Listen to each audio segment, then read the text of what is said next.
managerial competence. I would probably like to think that the same applies in large measure to a startup. But what differentiates? What's important, as Dr. Santrup Mishra said, is also that we need to have capital. Others have said you need to have the people. But what differentiates it? I think the most important couple of things is innovation and entrepreneurship. The core, the entire core of startup ecosystem, I would personally think, lies at the ideas. The ideas, as Dr. Mishra said, ideas are important, the entrepreneur is important, and that's implicit in these two words that I mentioned. The ideation that has to take place, I think, has a lot to do with the educational system that we have followed over a period of time since long, which is a legacy of the British system.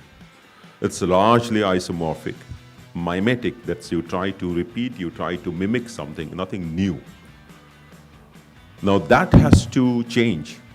When we talk about ecosystems, I have gone through the ecosystems that's currently prevalent in India, currently prevalent in Orissa. I'll talk about Orissa a little later. I was fascinated by something which I experienced myself during the elections. A particular company came up to us and said that we want to use augmented reality to take Naveen Patnaik to every household in Orissa. Now, similar kind of ideation is something which I thought is not coming out from our education system. So I would probably like to think that while Skill India is all right, skilling ecosystem being improved is all right, the most important thing that we have to probably do is to improve this educational system, both at the secondary school level and the higher secondary school level and at the university level. Why I emphasize secondary and higher secondary level is most of the innovations, most of the path-breaking, disruptive innovations that have taken place in this world have been done by people who are young and who have most often probably not had great education. It's not to say that great education is not required to have innovations. So I say that the entire system of our educational eco-hub has to change. And that's where I think the investment should equally be made. Now, coming to the startup system, in Orissa,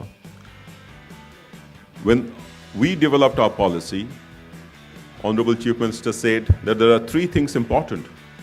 The three things, very goal-based, the three things that were important is that we want to be within the top 3 leaders of the country in startup.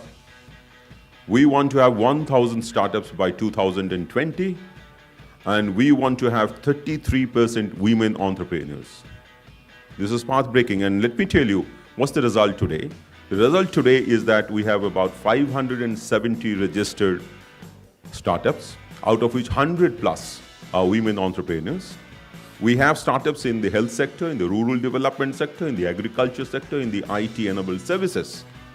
I also have to I have to flag one issue here. What's significant is these ideas, which have to germinate to give rise to a startup, should not necessarily be in the IT and IT-enabled space.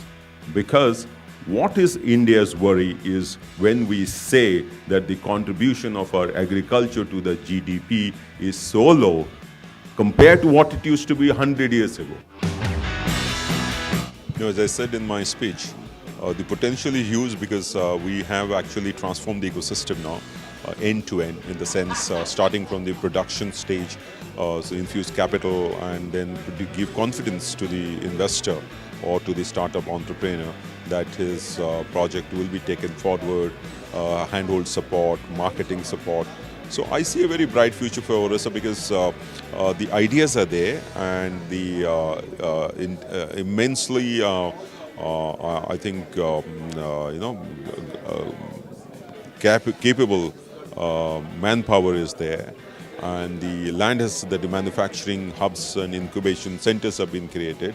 So now it's a question of, I think we've reached a stage where it can take off really, 570 have been set up so far. We have a target of 1,000 by 2020.